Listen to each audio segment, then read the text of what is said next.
Welcome to the Peaked podcast, where I talk about gender identity ideology and other bad ideas, women's rights and free speech from a European point of view.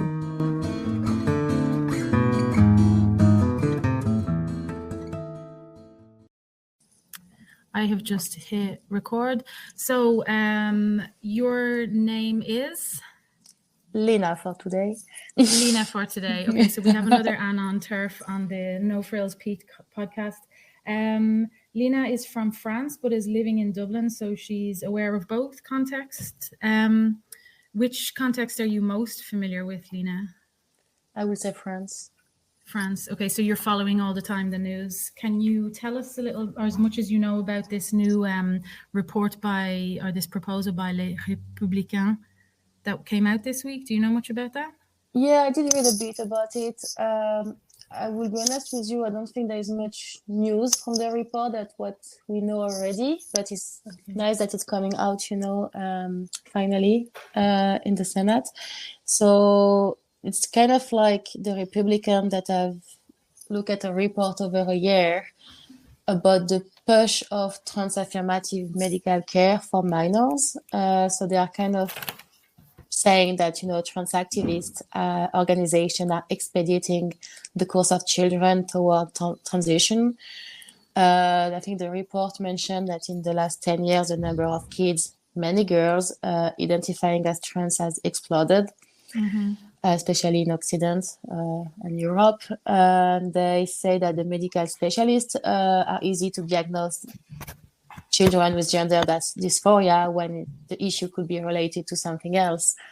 Okay, I'm sorry, I want to just back up a little bit there, Lina. Sorry to interrupt. The report was written by whom?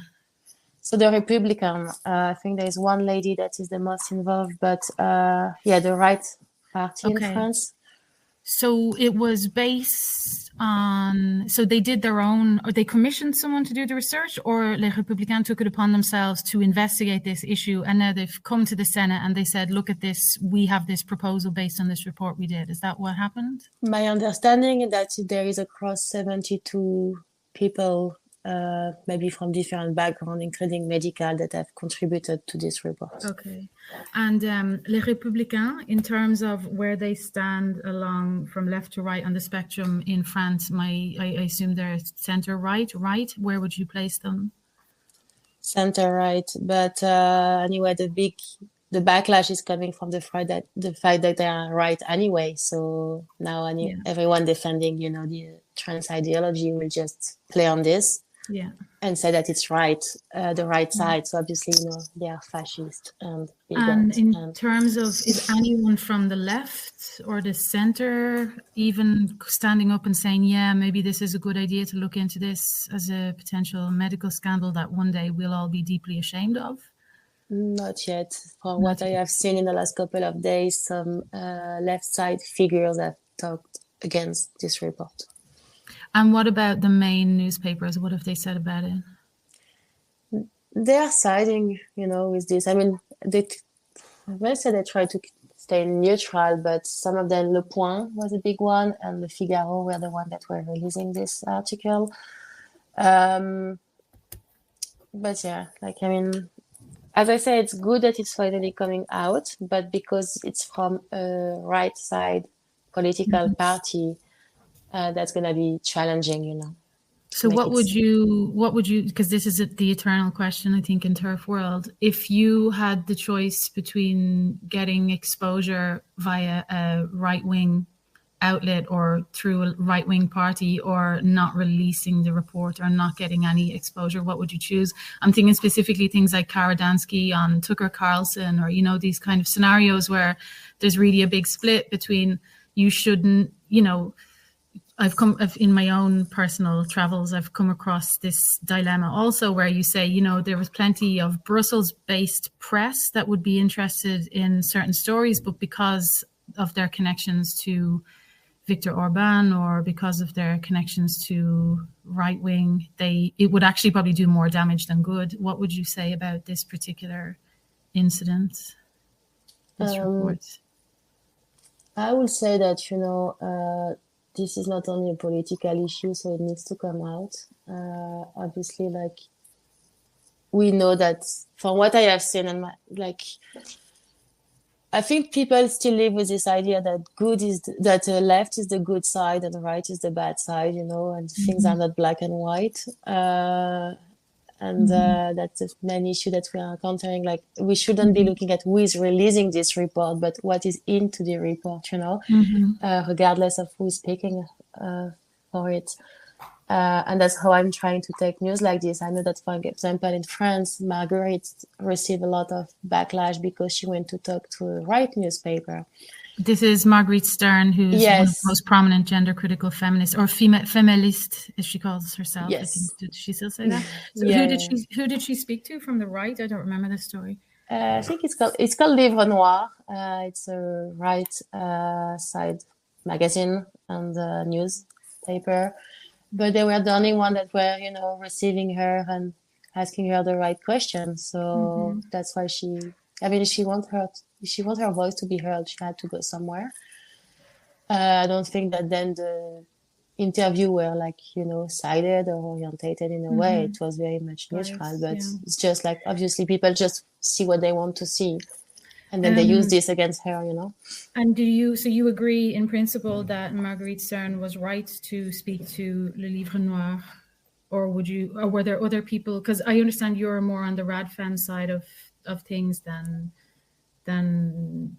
gender critical. You would consider yourself a radical feminist. Is that correct? Yeah. And did other radical feminists critique or criticize Marguerite Stern for going to that outlet, or how was the reaction? Yes, because again, it was a right newspaper. But me, I was just looking at the content of the interview, regardless of who was doing it, and that's what maybe people should be trying to do. I think there is a lot of division between the rad femme based on these little things. And again, for me, the gender issue is not left or right. Like, I don't care who you're voting for every 4 years. This is a totally different issue. We can disagree on so many other things and still agree on the fact that minors shouldn't be on puberty blocker, or that there is an issue with men in sport or going to jail, identifying as women. So I think we should separate this from the political aspect. But that's my only personal vision, There was a really good question on Twitter one day. It was a really good way of framing what you just said. And it was, if the left abandons child safeguarding, do you abandon the left or do you abandon child safeguarding? And I thought that was a really good way to put it, regardless. That's true. And also in France, the left is not really there's an history of the left defending very weird stuff. Problematic things, especially in the 70s and the 80s. So, regarding children and pedophilia. So you cannot say that, again, left are the good ones and right are the bad ones. In the rest of Europe, it's typically the Green Party who's had this sordid history. But I've heard of the issue with the French left. Lina, would you mind just telling us a little bit about Marguerite Stern, please? Because I think maybe people will be interested in knowing who she is.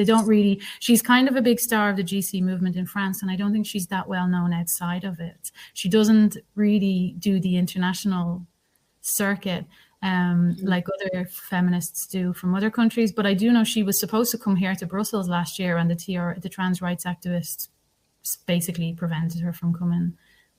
Okay. I know I started following her, I think it was back in 2016-17, because she was part of the Femen initially, and that's how she started to be a figure of the, feminism in France. She was jailed in Tunisia. I think it was Tunisia, for a while as well, defending one of the Femen over there. And that's how I got to know her. And then I think she got quite separated from Femen because of her view on trans-activism. And Femen are currently, in the current iteration, they are trans women or women? They don't really, that's something I was looking into actually. They don't really mention anything, or they don't really take side on this actually. But they that are more was against religion. political side of things. But was that the origin of the split between Marguerite Stern and Femen? Was the trans stuff, or was something else? I believe so, but obviously she would be the best one to answer that. But I mean, there was some, obviously there was some. Femen was a mix of liberal feminist and rat femme, so there was some, issue there. I see. I don't think Femen was not like kind of pronouncing themselves to be or liberal or radical. They were kind of this new type of, movement in France that were like showing themselves like topless with messages on their body. I remember back then everyone was calling them the feminazi, So they were in the middle, I guess. Okay, so she split off from them, and then that was around 2020, 2021 that she started talking about trans stuff, or was it earlier? I think so. Then again, like because I'm following everything through social network, it was kind of true. They were siding together with Dora Muto against, this trans-activism and giving their opinion that, yes, people have the right to identify as they want, but there is some limitation, and if this is reaching women rights, because Dora Muto was also a public figure who was like, she wrote about sex, and she's like this sex positivity campaigner or women's sexuality blogger or something. Yeah, so she had a big Instagram account, and she speaks about woman's sexuality. And I think for her, everything started because she started to receive some messages from a popular trans activist account in France. It's called Aggressively Trans. That was telling her that she was not inclusive enough towards transsexuality. And then she replied that, it was her account. She was kind of doing whatever she wanted with it, and that she was focusing indeed on woman's sexuality and, woman. And that why should she deviate from her area just because some people were requesting it, And all the backlash starting from that, basically, like she was kind of then categorized as a transphobic person because she refused to speak about, woman penises and, this kind of thing, that she was in the right to because it was her personal account and because she was talking about what she knew best, woman sexuality. And it's funny how we constantly request women to be inclusive. We are the only group that, are not allowed to center ourselves in our own movement. So that's how it started. And then she started to receive a lot of, bullying and harassment online. And that continues, I guess. Those two women are now basically cancelled in polite society. And they had to stay back from social network. It's been a while that they are away. Because of everything they receive, all the hate and harassment, they can't continue to do their work, unfortunately. It's crazy. And that's a really awful situation because from what I can understand, French people are kind of a no bullshit type of people, and I can imagine that most French people, if they know about this nonsense, that they would immediately be supportive of the position of Marguerite Stern and Dora Muto. But I think that the violence, the aggressiveness of the trans rights activists in France would make anybody terrified to speak out, I think, because I've seen some things that happen in Lille. I've seen just the energy that the trans rights activists from France have, and it's really quite incredible. I guess because it's kind of like that manifestation, protesting culture is militant is. Maybe, but that's something I'm always wondering is like, we always say that they're a minority, but they are very noisy. And I can't figure out why their voice is so important. Must be or political, or there is a money reason behind. I don't know. Just to finish on Dora, I just want to say as well that she was the first person in France, and I think it's still ongoing, that had a complaint filed against her for misgendering. No way. So this is still ongoing, and that's maybe one of the reasons why she had to step back a bit as well from social network. And do you know network. Which law in particular is she's alleged to have broken? Is it, I guess it's anti-discrimination. What law is it, do you know? Yeah, I'm not sure because it's not hate speech for sure. Because she just said that for her, a trans woman was not a woman, but was a trans feminine person. And she said that she was on TV facing the first trans mayor in France. Oh yeah, this Mary's cow or Oh, something. yeah. Yes. So I'm not sure what was the file I'm against just her, looking but at it. I'm also looking it up. Controverse et prise de position contre la transidentité. Okay, so she said, just this therapy de conversion. I think she's just being attacked for misgendering, and she's kind of fighting back, saying that it should be freedom of speech. But is it because there must be a if they're accusing her of some criminal offense, then what is the criminal offense? There must be one. I'm gonna keep looking here while we chat. I think they were saying it's a criminal complaint for discriminatory insult. Okay, right. And is that something that has happened before in France? Because in France, from what I understand, you have quite solid freedom of belief laws. No, she was the first one. She's the first. So I think everyone in this kind of terf world or trans activism is waiting to see what will be the outcome. Yeah. I guess as a French terf, we are kind of hoping it's going to be the same as Maya. For starter. Yeah, I must look into that and see exactly which, because that apply, because if it happens in France and if she successfully defeats such a charge, that kind of sets a precedent for other European countries, whereas the UK case is a little bit less applicable now. And can I ask you then, so how long you've been following Marguerite Stern for years, but how long since you peaked, so to speak? Like at what point did you say to yourself, hold on a minute, this is, did you stop being #BeKind and say to yourself, there's something really wrong here with trans activism? Sorry, it was cut for a bit. Can you hear me? Sorry. I hope my internet I can connection. hear you now. No worries. At what point did you peak, if you know what I mean? Sorry? At what point did you peak? Do you know what I mean by that? No. Sorry. So at what point did you say there's something deeply wrong with this movement, and did you become a feminist or a GC?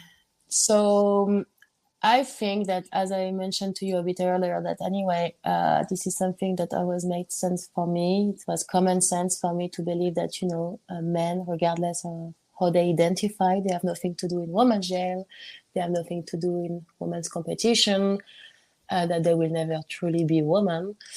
But I think I really started to get into it following the first, attack against J.K. Rowling a couple of years ago. I was kind of very surprised to see the reaction of people for someone just saying that, there is a name for people that are having periods, and it's woman.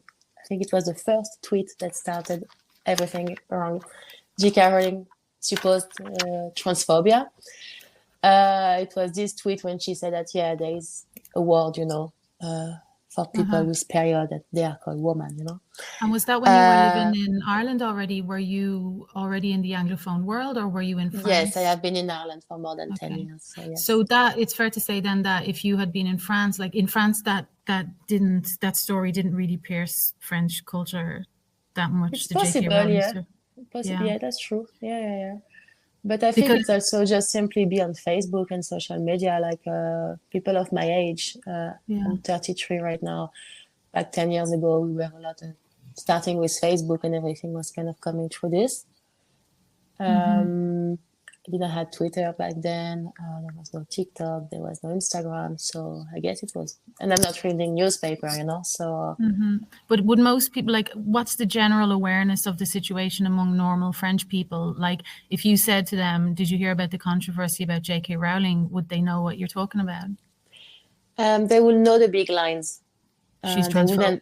Yeah, basically, they wouldn't be looking into more details, or is it true or not, maybe. But then I realized, talking to people in small group or, one-to-one with people, that especially women, we all think the same way, actually, through this regarding this issue. It's just that no one really wants to speak up, but most of us, like, we agree that, there is an issue there, that there is no reason for men to be in women's sport, that there is no reason for men to be like changing in, women changing rooms, like a lot of little things that when I discuss closely with people, like, we all agree on this. It's just, no one care enough to really talk about it because they are not impacted directly. They don't feel the impact, I think. So that's. But I also often think about how that must feel for people like Marguerite Sarno Dohamuto, or, for example, in the case of in the Netherlands, you had this woman who was the only one for years, Caroline Fransens, for example, or trying to think now in other countries, like Rona in Germany, Rona Duva in Germany. There's a few in Germany, but these women are really like being punished, and at the same time, everyone agrees with them and nobody says anything. Imagine how hurtful that is. Like, imagine how much that would destroy you to know that people say to you in whispers, like, I fully agree with you and I fully support you, but I've decided not to stand up for you. It's just really sad. Yeah, because you're being like categorized, and basically if you say something, you're evil for some reason, like you cannot say anything. You're categorized as a fascist, bigot, transphobic, whatever, like that, you want people dead and not existing when it's totally not the issue, All the slogans.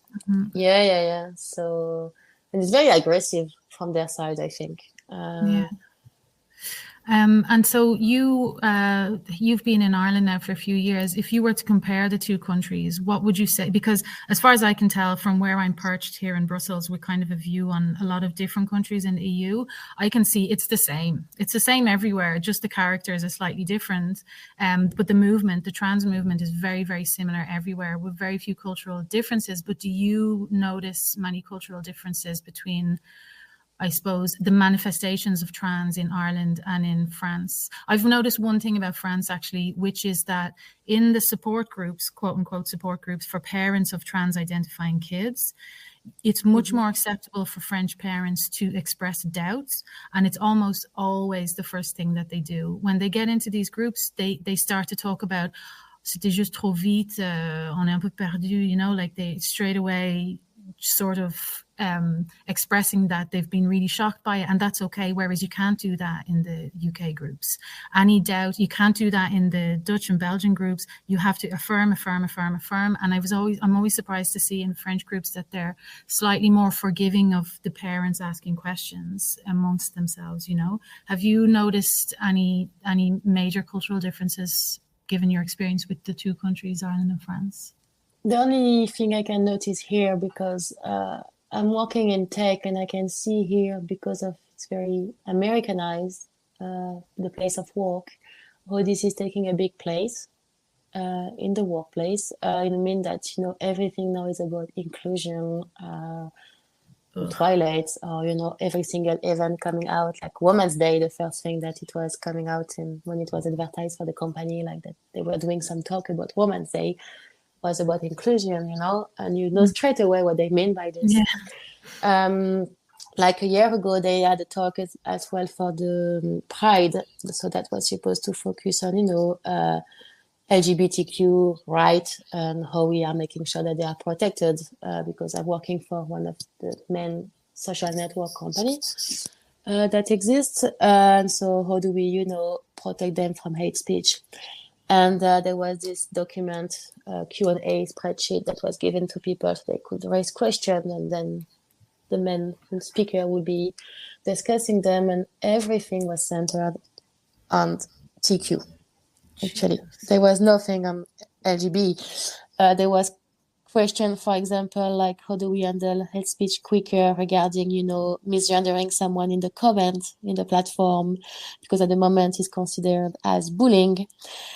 In the what? Sorry, in the what in the platform? In the comment section. Oh, okay, yeah. I see. So, like, you're talking about public. You're not talking about internal work stuff here. You're talking about on the actual on the platform itself.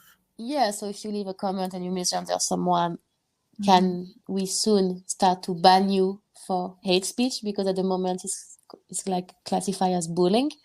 and people have been pushing to change this to hate speech for apparently a long while. Internal people that are very pro trans people. They are discussing as well internally about, why we don't speak more about harmful TERF ideology or organization like LGBT Alliance, that should be part of, How do you work there? How can you work there like that? That's crazy. So fortunately for me, I'm not directly working with hate speech people and people writing. I mean, I'm helping to kind of disseminate policy when they are already finished. But yeah, I'm working from home mostly, so I don't see people. So you don't have to interact with the crazy people. Yeah, like on my first day, my introduction day, we were asked to add our pronoun. No way. And what did you do? To the bio. I don't add anything. I mean, so they know you're a TERF. Oh, well, there's a lot of people like me. Again, not everyone is crazy, People just don't say anything. I know there was someone in my team, a guy that we used to talk a lot about this, and he was couldn't take those bullshit anymore, and he left the company because it was way too much for him, So basically, the people, there's two sides. One is extremely loud, and one side is just extremely silent. Yeah. So basically, there is people working in writing directly policy that are very much. It's sided, it's not neutral. It's very much biased. There's a lot of bias, I think, in this company. And that's why it is happening that people get banned or get, shut down from very popular social network platform because the people internally are pushing for this to happen. And no one is saying anything, even if some people agree that, So, for example, every single company, could be YouTube, Facebook, TikTok, whatever, are providing to their moderators what we call slur database or slur list, thing that the moderator should be working with to know that a comment or the sound or something went too far, and they may have to mark this content as violation. The tone, you mean? The tone, or if I use a slur, if I call someone a cunt in the comment, technically, my comment should be banned. Yeah. So we have lists that we provide to moderators so they can use this list. If you look at the list, I thought you said the sound, as in the tone. could be the audio as well. The audio, or okay, I see. Yeah. Obviously, when the moderators are looking at the content, they will look at the hashtag, they will look at the audio, they will look at the comments. There's many different aspects that on the content and on the platform can be reviewed.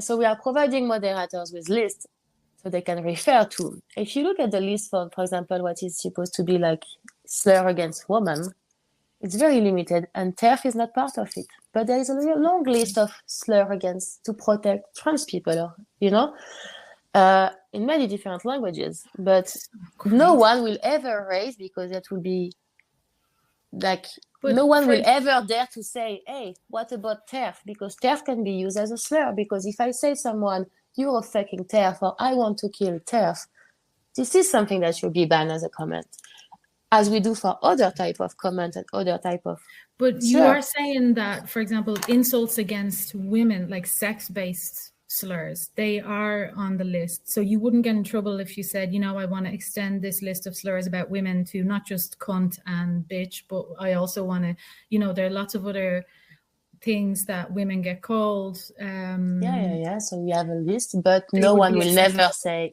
never say TERF. No.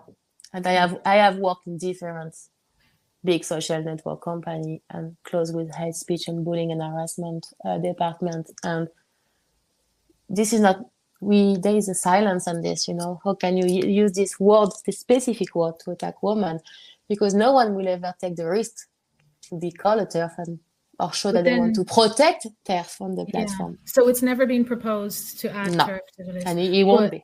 But you can see that there'd be an issue as well, because lots of TERFs like myself call themselves TERFs, I guess. Exactly, but because when we look at some terms, there is contextual. Versus it's not intentional. Okay, yeah. So, for example, if I use the N word I know that Black people in US might use this together, but if someone is using it as an insult, you would obviously react differently on the content and So take a there's people different action. actually reading these things and looking for the context. I didn't even realize that. Yeah, like as a moderator, I can refer to the database and I can see like, okay, what is the context?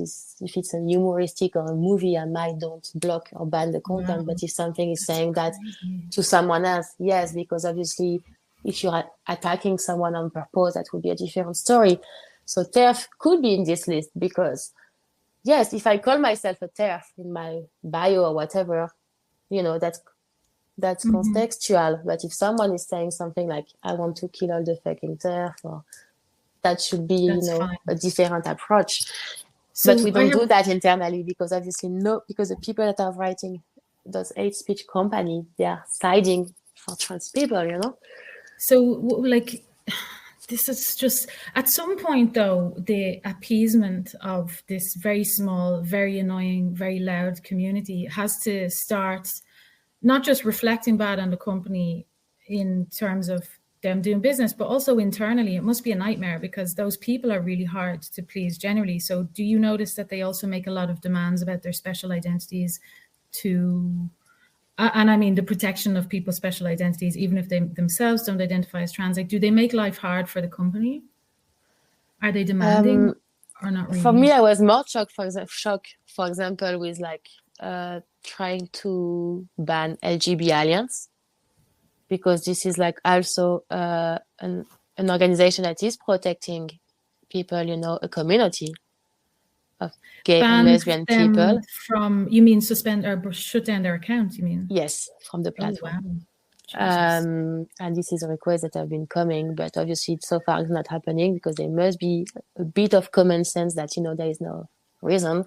If they are not hateful, if they are not, violating the terms and conditions of the company, there is no reason. But they wanted to classify it as a kind of hate organization, like which is crazy. That is so bananas. Like, it's so.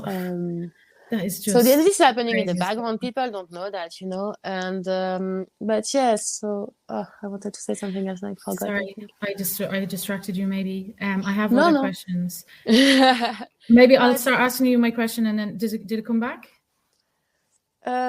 No, but it will come back. It'll come back, because I want to ask this before I forget. If imagine you were to. So in Ireland, we have protections for belief.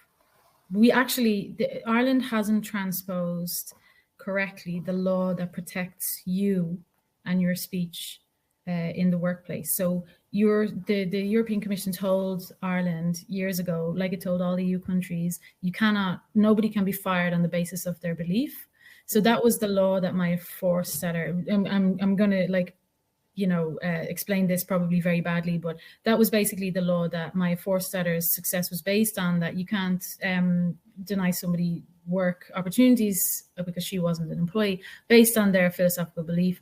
When Ireland transposed that law, we didn't actually transpose it correctly. So there is no belief protection in Irish workplace discrimination law currently. And all there is religion, but there should in theory be. And one day a case will come where somebody will say, I don't think TERF should be a banned word, and they will get fired or they will not get a promotion, and they might take a case to the Workplace Relations Commission, and then it will start maybe a big huge thing where it turns out that Ireland hasn't transposed it all correctly, and we might get our own my Forstater.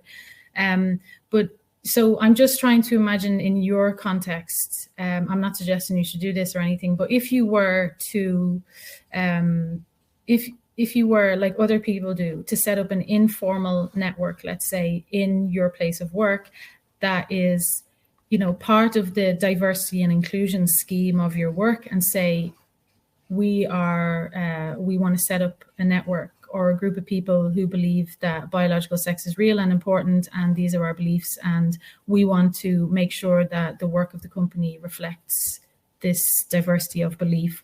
Like, what would happen there? Is that a thing that people do? Like, do you have like racial affinity groups and other American stuff like that in your company? I think there is. Yeah, there is, but I'm pretty sure that wouldn't happen for a group that would be inclusive to women and that would discuss that type of topic. But what would happen if you proposed it? What do you think? That would probably be a matter that will go to HR, and I will be explained that, this is against the company idea, that it could be hurting some people, that it could be maybe that's why you cannot risk it, because then people will, know you never work in tech again in Dublin, I guess. So. Never mind, just it's a small world, and in the end, and yes, of course there is groups, and but as I said, there's a lot of bias. Like, for example, I was telling my partner, yesterday was, I think, the World Day for Down syndrome. The company didn't mention anything, but when asked, there is something about, this kind of woke issue again, like transgender day of remembrance or whatever, all this kind of bullshit that there is few times a year. This is happening a lot, and we receive a lot of communication and email, and they talk and stuff. It's crazy. So they are really choosing also their battles, and that's very sad, because what do you think explains that? If you had to explain to an alien who came down from space, I think he's not trendy enough. I don't see any other he's not rainbow and glitter, and maybe it's more sad to talk maybe about children with Down syndrome than trans people that dress up with makeup and pink and glitter, It's more. But they take over International Women's Day as well. Like, women are sparkly and glittery enough on their own. What do you think explains this need to infect every single thing with trans nonsense in the corporate world? I don't know. I start to think that it's just somehow a big business that is dressing up as, human rights activism, but that there must be I know that I don't want to fall into conspiracy theory and things like this, but them, as I said, it's a very, very noisy minority, and there must be a reason for that. And I know some people mention that obviously they are medical patient for life, bringing money. Is it just, something to pretend that you're supporting human rights and showing I think for politics, for example, all these left people supporting this, let's be honest, in their day-to-day life, they probably don't care about trans people. But it's just bringing vote for them, That's the right side to be. It's really such a mystery, isn't it? It's where does the institutional support for it come from? And I don't when I look at the US, I think a case can be made that medical patients for life is a money spinner, and we know now that John Stryker from Arcus is investing in facial feminization surgery in his company, whose shares are used to pay for all these different NGOs all over the world. But the thing is, that argument, and I've said this to Jennifer Bilek before, that that argument about the profit-driven motivations of the trans industry, they don't really hold true in countries that have socialized medicine, because the hormones in particular are all they're all off patent. There's no, now I'm probably again badly explaining this, but there's no profit to be made in these medicines. They're cheap, off patent, generic medicines that haven't made anyone much money in a long time. You could make the case that their surgery is expensive and complicated and is, a money spinner, but we don't even do surgeries in Ireland. You can't get any of these surgeries in Ireland. I mean, so France is covered actually. Yeah, so it's... Which is crazy. Yeah. I was looking as well at my insurance, and you're fully covered up to, I think, almost 50K for transitioning. In France? No, in Ireland with my private insurance. No. It's crazy how much they cover for transitioning. And me, if I have an issue, or if I don't know, if I have a big complex and I want to increase the size of my boobs, I can't, because it's going to cost me 5K, but we are giving them a lot actually for no specific reason. It's weird. So let's go back to that. So, there is let's say I want to transition then, and so your private insurance covers you for 50K. So whose interest is that in? Because in Ireland, I'm just trying to think out loud here. I'm in these groups for trans identifying females in Ireland. There's one big Facebook group that has hundreds of girls in it, and they all go to two particular places to get their breast surgery, and it's Warsaw and Madrid. Okay. And that's where they go, because, you know, it's like, I don't know, you've lived in Ireland probably not long enough to know this, but we used to have to, I say we, I've never done it, but girls used to have to get a Ryanair flight to Leeds to get abortions. Yeah. I was there when this was happening. Like, oh, were you? People had to go to UK. Yeah. Yeah, you've been there for a while. Well, I remember that friends of mine, they would take this. There was a particular pathway that you would take. You would go to this company, and it was a Ryanair flight. And the Ryanair flight arrived at a particular time, and there would be a bus waiting to pick you up, and it would bring you to the Mary Stopes clinic. And then there would be 2 hours shopping in Leeds, and then back on the bus, and then or like hanging around or whatever. It was just like this formula almost. And this reminds me of that a lot. People talk about in these groups, they talk about where you're the person who's your accompagnant, like whoever's coming with you, where they can wait for you while you're in the surgery, and where you can get the bandages, and when on your day 3 what you need to do, and lovely places to visit for your compagnon. You know, like it's all this formula of what to do in Madrid in your week stay while you're getting your top surgery. Why was I saying that? I was saying that for some. Oh yeah, so let's see. So the Madrid surgeon is making money. The what's the 50K for but you're an American company, so I guess that's an American policy just badly transposed to the Irish context, I guess. I don't know, because I just don't but the insurance is Irish, like so the insurance company is making it's Irish life. Okay, so yeah, I don't know. It's such a mystery, isn't it? Who is incentivized to fucking do this stuff? Like, it's such butchery at an industrial scale. Yeah. And just to finish on the company side of thing, I was just told by someone recently, actually, someone working for a big financial institution, but an American company as well. They had a talk. So some people coming for a talk about LGBTQ. Which again, you don't know why this is coming into work, because in my opinion, like everything, religion or who you're having sex with, or, your gender, nothing to do with work. You're here to work and then you go home and you have your life. But so they organized some talk. And so there was someone from an LGBTQ organization, and then they invited a mom that had a kid that was transitioning. And apparently, like, the mom, was really kind of, very smart, and talking about like how she was trying to understand if there was any issue behind this, not only gender dysphoria, and if that could maybe explain that. Of course, she was very cautious that she wouldn't push blockers on it was a son transitioning to a girl.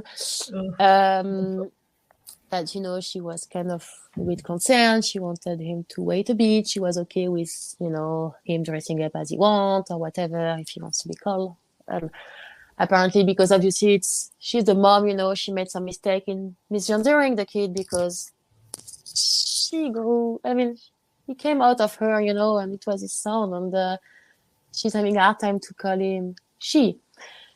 And that apparently, once he finished to talk, the person from the LGBTQ organization came back on the stage and was kind of saying like how bad she was as a mom to make this type of mistake and misgendering his own son, and she was there to say transition is... She was kind of here to give an opinion that, yes, you have to support your kid, but in the same time, you have to be conscious of, he's still a kid, and there's different way to support. And she was not pushing him to transition. But after this talk, apparently, she said to someone, like, she's never doing this again, because she realized that she was shut down, in her opinion. And that, people from this organization were kind of pushing her that what you're doing is bad. You should transition your kid, otherwise, you're a bad mom, And this happened to a very, very popular financial company, banking company in Ireland, an American company facing like all the employees that were looking at this talk, That's ridiculous. Like, this has nothing to do there, first of all. And then again, they don't give you a chance to... They are not looking for different opinions, basically. No. This company. They're just looking for advertising for a foregone conclusion. To what extent do you think the presence of all these American companies in Ireland has influenced the culture in that sort of way? Like, if you have if you go to work and you get like this 2 hours of talks about how great it is to be trans or queer or whatever, you obviously go home and you take that message home with you.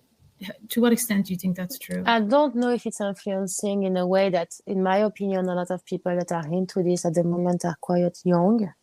So they are not yet maybe working for this company.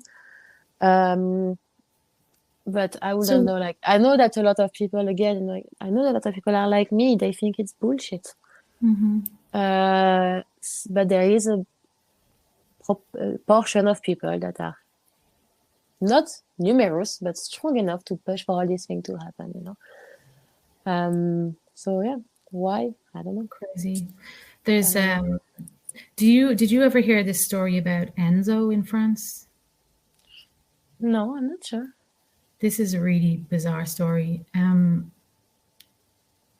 So the Assemblée member, the MP that introduced the conversion therapy law, her name in France, her name is Laurence van Suynebroek or something like that. Do you know who I'm talking about? No. I've written about this somewhere before. She was the former diplomat, ambassador to Denmark or something, and then she pops up in the Assemblée one day and she's like, I have this proposal for a ban on conversion therapy. And they went and did a study to show how bad the situation was in France, and they came up with almost no cases. It could be a few, but basically it wasn't this, you know, smoking gun that they presumably thought they were going to find. And the exact same thing happened in Belgium. Belgium did a report on conversion therapy practices in Belgium and came up with 0 cases. Like, they came up with one Belgian Maghrebian, like Moroccan origin girl who had been killed by her family in 2000 or something crazy. Like, there was nothing that they could find. And they certainly, the cases that could be found of conversion therapy were much more likely to be gay, African, evangelic sort of, you know, being brought to the church and the priest saying, you know, you're living in sin or whatever. So this was kind of in Belgium and France, as from what I can remember, it was very, very similar. Anyway, so they went on this mission in France to prove that conversion therapy was a huge, big deal and it was terrible. And that's why it absolutely must be banned immediately, including conversion therapy for anyone identifying as gay or any efforts to change somebody's gender identity. And they turned up nothing. And then one day, so the law was passed, but it hadn't yet come into effect. There was like a year between when it was agreed, the proposal was adopted or whatever, and the implementation.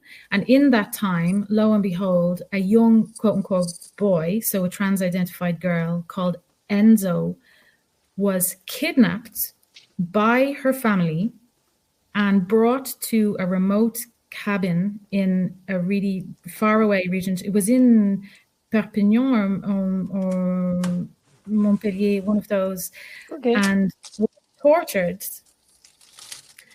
And so the local ASBL NGO called Rien à guérir, so in French that's it means nothing to cure, they went on a mission to find Enzo. And so the hashtag trended for a few days, Liberté Enzo. So people even went into the countryside to find the cabin where Enzo was being tortured by her family, who wanted to stop her from being trans. So it was a huge deal.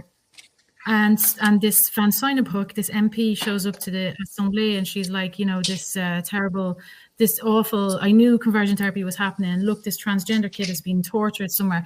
And it turned out Enzo was in her grandmother's house. And yeah, you know what? Now that you say it, I remember it through Twitter, seeing a lot of trans accounts like sharing the news and being like, is everyone having news? Yeah, exactly. It was totally manufactured. It turned out she was in her grandmother's house. her family had come to pick her up, at the weekend from where she was staying during the week, because she was a university student, of course. They came to pick her up on the Friday, apparently had a fight in front of her housemates, and then they drove her away. And then suddenly Twitter decided she had been kidnapped, and then it escalated, she was tortured and blah, blah, blah. And then she was found, and then the whole thing died down. And also at some point, they discovered that somebody was using equipment, electroshock therapy, which is still used for people with bipolar disorder or whatever. Somebody was using that machine to electroshock people out of being gay or gender non-conforming or whatever somewhere else. And the Ordre de Médecins, so like the medical council, was really insulted by this, because they were saying, so the MPs were saying, yeah, it's happening in this region, and the Ordre de Médecins from that region was like, this is totally fucking fabricated. There's no way in the world anybody would be doing this without us knowing. So they just there were two completely fabricated stories upon which this thing was based. But the guy who is the head of Rien à Guérir, he has come to Brussels at least once to speak in the European Parliament about how this, we defeated this terrible conversion therapy practice in France with this wonderful law that's now in place. I've been in big fights with that guy on Twitter. Sorry, I'm talking a lot, but I was just like, the French case was really particularly bad. And I looked into that guy, and his Rien à Guérir is established by some London-based company, and I always wondered what the hell is going on there. So I basically bullied him on Twitter for about a month, saying, who paid for your trip to Brussels? Who are these London people? Because who paid for his hotel in Brussels? Who's paying for these people? Who's paying for this guy to take a flight and to stay in a nice hotel near the European Parliament, to come in and for his dinner, like, he's a young guy, he's in his 20s, to come and be the spokesperson for this law in France that passed to defeat a practice that doesn't exist? Where is the power and the institutional support coming for this nonsense? Yeah, but if you start speaking like this, people will say you're conspiracy theory. That's the problem. Like, there's always something to shut us down. But you know what I mean. I think that is a really simple question. Who paid for this young guy's tickets to do that? Who paid for Rien à Guérir to establish itself as my question will be as well, what are they getting from this? Because they are not trans themselves, or they are not like... No. And there was one last story. Sorry, I'm waffling a lot, but there was another one where a journalist pretended she was a lesbian and went undercover into a naturopath's office. So you know what a naturopath is? It's like a doctor of fucking herbs or whatever. Yeah. Is basically like this life coach type woman with zero qualifications for anything. This journalist entraps this woman, goes in with a hidden camera and says, I'm a lesbian, but I don't want to be. Can you help me? And the naturopath says, yeah, I can help you. Give me €80 and I'll tell you whatever you want. You know what I mean? Yeah. And so they used that film in this documentary that they made, Rien à Guérir, to say, look at how pervasive this problem is in France and we really need to defeat it. And it's just like, who paid for all that? Yeah. Who paid for that? You know how expensive it is to buy an undercover camera? Like, you know what I mean? Where is this coming from? Yeah. Have you read in France the recent story as well about this gynecologist that refused to take trans patient? And then I'm not even sure if he's practicing. I would be curious to know like what happened to him now, because like, his name was on the internet, like he was completely doxed, and like his name, his address, where he was practicing, like the cabinet, everything went out. So I'm not sure. Yeah, everything went out. Sorry, tell us the story about the gynecologist for those who don't know.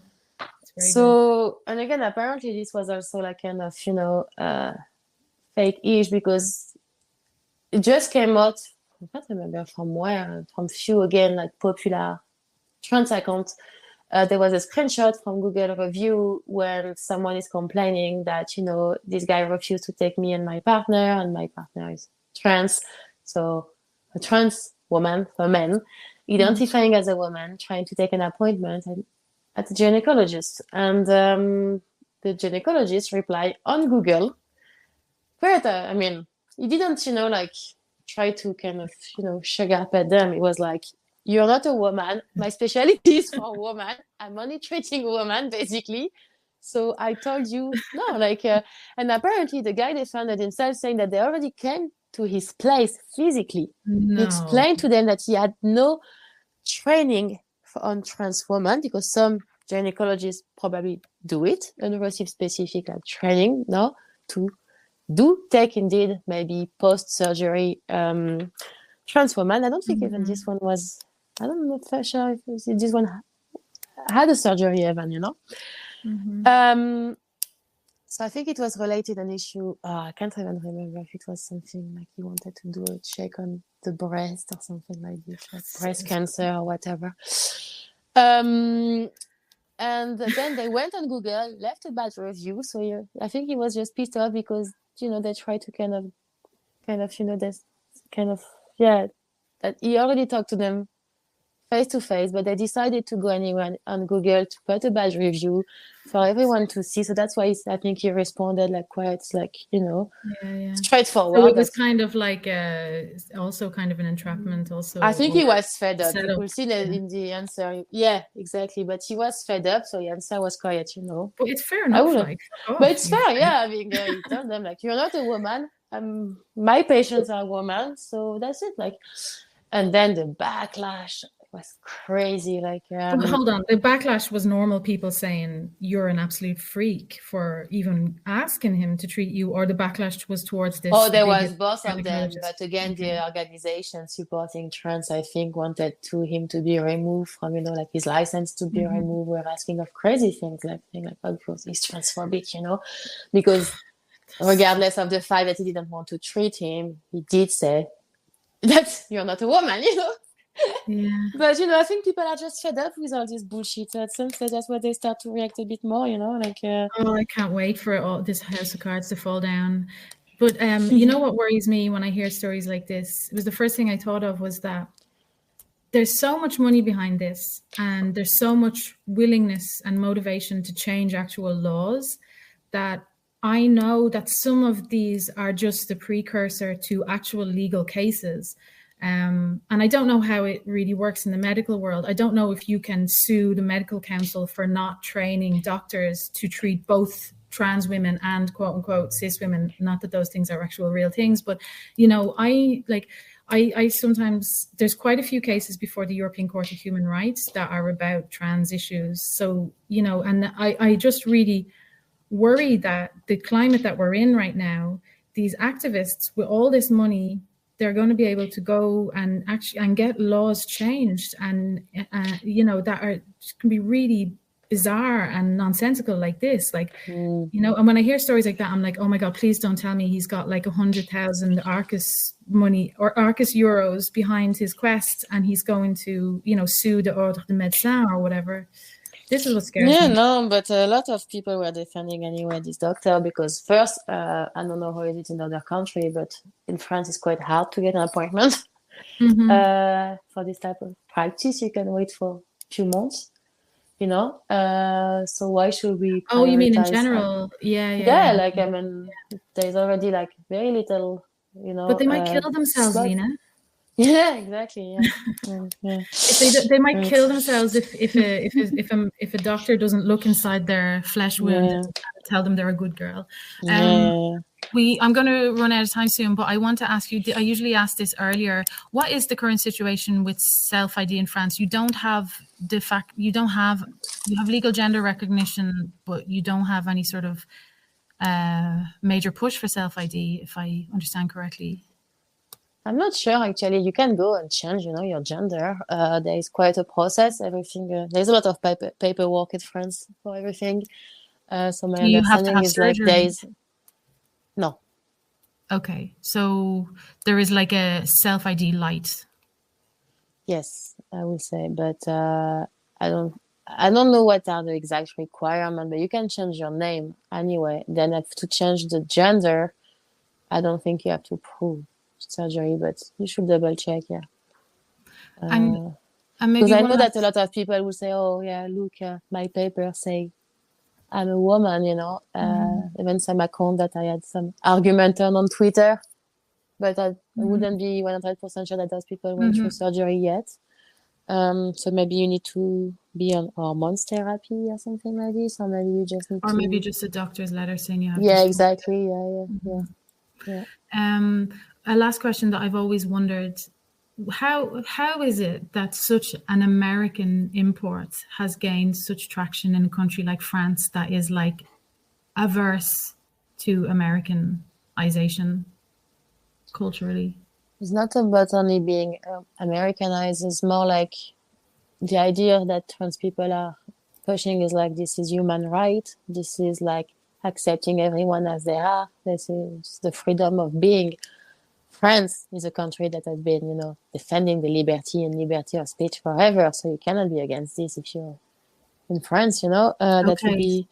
So like a liberté and self-determination style argument. Exactly. Like what pissed me off a lot actually recently with trans people is this constant use of my body, my choice as well. They are really taking everything from woman, and even a slogan that has been for us very meaningful, and that's what they will be telling you. Like they will tell you, well, my body, my choice. So and that's really dangerous. I'm free of doing whatever I want, and children should be free to decide whoever they are, and then there's this idea that yes, like there is obviously, it's not that you want to advocate against freedom, but there is limitation, I guess. If I technically I could be free to sell my organs if I want to. Does that mean it's the right thing to do? Mm-hmm. Like if I want to sell my kidney, there is like ethic, I guess. I think there is a lack of ethic in pushing children through this. I know in Ireland, some school, they're already like mid-school, primary school, they are not doing like kind of mixed toilet. Mm-hmm. So it's happening everywhere at small scales. We're protected by all the Moroccan Belgians. Our school, my kid's school, is kind of protected because because you cannot have Muslim. Yeah, that's good. But see, that's something like, if you go to a changing room, who do you put first? A Muslim woman or a feeling of a man? Because he will say, identify as a man, I want to be there. But you don't know the religion of the people there, and they want to be changing in front of people as well. And it's like there's a hierarchy, and women are at the bottom. But it's a real dilemma, I think, for the militant, anti-racist, feminist, trans, there's a lot of those people in Brussels, as you may know. A lot of young French people come to live here. And I had a few, particularly one quite hardcore militant, féministique, the usual, and très gauchiste, and who vote for, what's the guy's name? The old guy, the Marxist man. In France? Yeah. Oh, Mélenchon. And so I used to be really good friends with this. Well, we still are. If you're out there, because I know she signed up for my newsletter ages ago before she realized I was a total turf. But her and her militant friends, feminists, they're all TRAs now, and I couldn't believe it because they're so feminist and women's rights and abortion, and I was like, surely the French crazy feminists aren't going to buy this bullshit, and they have bought it completely, and they've bought it so completely that this friend now has in her circle of feminist militant friends a fucking autogynephile, a man who dresses in pink baby clothes, like when I say baby clothes, but he dresses like a 7-year-old girl. He's disgusting. And she said to me one night, we were talking about it, and she doesn't agree with me at all because this is her cause now, I guess. This friend of hers, she said, it's true that he basically embodies all of the worst stereotypes of women and thinks that that's what makes him a woman. And I was like, there you go, they see it up close, and yet they still I went to a picnic one night in the park with them, and he was there, and he was just like the most vile creature you've ever seen in his pink. He had a cartable, like a kid's school backpack that was pink. It was just like a grown man, like a really big guy. Anyway, so I was really surprised that the French feminists weren't more resistant to this, but I guess they got infiltrated. You just need one trans radical person, and I think it poisons a whole group because not everybody wants to be kind. Yeah, exactly. You don't want to be called that, that you're a fascist, I guess, or transphobic, or that you want people dead, or you don't want them to exist, which is not the case. It's not that. It's like like, I would rather have people saying like, I'm a man that identify as a woman. I like woman stuff. I like to dress and to appear as a woman, but I'm a man. Yeah. You know, like, what's the shame into saying that? Like, it's just the reality of things. Like, you know, why do you need to why do you want to combine with us, basically? Like, why you don't, why you don't, it's so much, I speak so much about pride, you know, and everything. Like, then be proud about being different and be a trans woman, but stop to say trans women are women, you know? Yeah. Don't They try, need to like, change the pride slogan to denial. yeah, exactly. Like, it's rather than being proud of being different, that they want you to really believe that no, we are the same. Just embrace that you're different. You're out of those. If you want to say you're neither a woman or a man and you're a trans woman, and that, you know, that's what makes you you, great. But stop saying you're a woman. You know, that's it. Like, and stop to It's be it's asking to almost be like me, like, or to do everything like me, basically. it's almost like the pride now is not in being different. The pride is in claiming to believe nonsense. I am proud of my ability to deny reality. That's what the pride is now. Like I'm proud of my ability to just accept this nonsense and go along with it. I'm so good. Look at me, you know, like that's what the pride is. It's nothing to do with. Anyway, pride is such a destroyed word for me. Like, and the rainbow flag. My God, when I see rainbows now, I jump. Like, me too. I haven't been in a pride forever because it doesn't, you know, it's bullshit now. Like, it's just people are getting drunk and partying. Like for example, you know, I went to this talk. There was Posy Parker came to Ireland a couple of months ago. oh yeah, I was there. Maybe Me too. maybe we got drunk together. Who knows? Did you go to the pub afterwards? No, I had to go home after. I have a toddler. Okay. But yeah, you could see the people in the, you know, the trans activists being there. They were just playing like loud music. I think they were playing Prodigy and bullshit like this at some stage. I like Prodigy, but you know, they were at a rave party. Like, it was nothing about like defending their right or, you know, being sense. They were just being very loud, having a party. Looking at them, for me, it was just a bunch of young people, a bit like, I always say, for me, the trans people today, like those people non-binary, whatever, you know, and whatever gender, because there is so many now.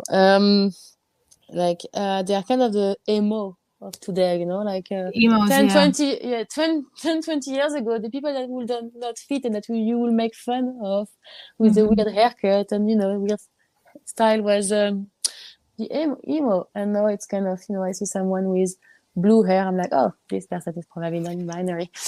Somebody in one of the WhatsApp groups I'm in said recently, they were talking about lots of kids don't accept this woke shit and they think it's nonsense, but they keep quiet about it. And somebody said to me that her kids said, woke is for ugly people.